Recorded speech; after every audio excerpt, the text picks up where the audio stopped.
it's really disturbing. So some of this information should be kept private. And just to finish up here, most of this information, when centralized, can be used against you. You've heard of blackmail. Most young people who listen to this program have heard of blackmail.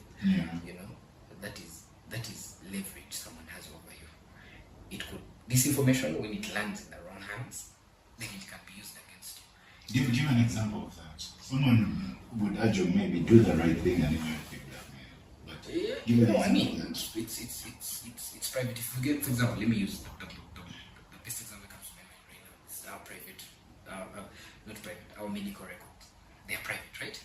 Everything about your health is your information, which is pertinent to you.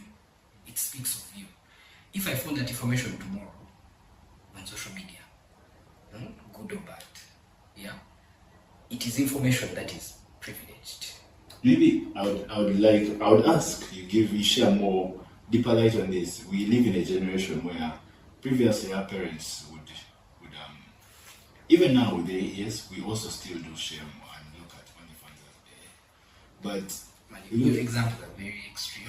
No, because I speak for the youth, I understand where their minds are. So we live in a society where the youth look at OnlyFans and they're like, hey, that's a cool thing.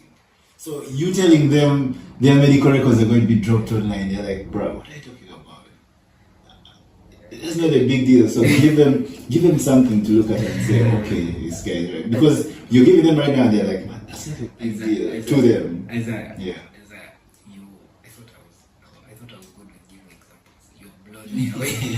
Now you've now just brought in the extremes. Now that's young people, if possible, just avoid these things. Anyway, so let me just stick to what I think I know. I don't want to get into places I don't know. I'll still go back to my medical records. Your medical records speak of things which are private to you, which only you and your doctor ought to know about. Maybe to share light on that, there are few people I've seen, even in the youth, maybe scared of that is, okay, maybe my life as if you're positive in a particular STI, STD, and then the thing they fear the most is pregnancy. So if they say that we're going to post out that you're pregnant, maybe then a person will quick and say, okay. Yes, those are some of the examples I wanted to highlight. You know, some of this information is something you would prefer to keep to yourself because maybe it is a hereditary issue, or it is a private matter, or it's something that maybe has only happened to you, and you don't want the world to know. Sometimes you don't even want people to know that you have money. Do you know that? Yes, there are many people in Uganda today that I've met, and the guy is as ordinary as it gets. He can't even spell the word ordinary. He's that ordinary. He's very basic, and he doesn't want anyone to know he has money because most times that will become a target, and that's where some of these things become a problem. So imagine someone, this information is centralized into a system, and people now start targeting you. They realize, oh, it's worth all these billions. Next thing but he drives a very old car, and but for Isaiah, that car works for him. So you become a target. And they're saying, well, I don't know who told you.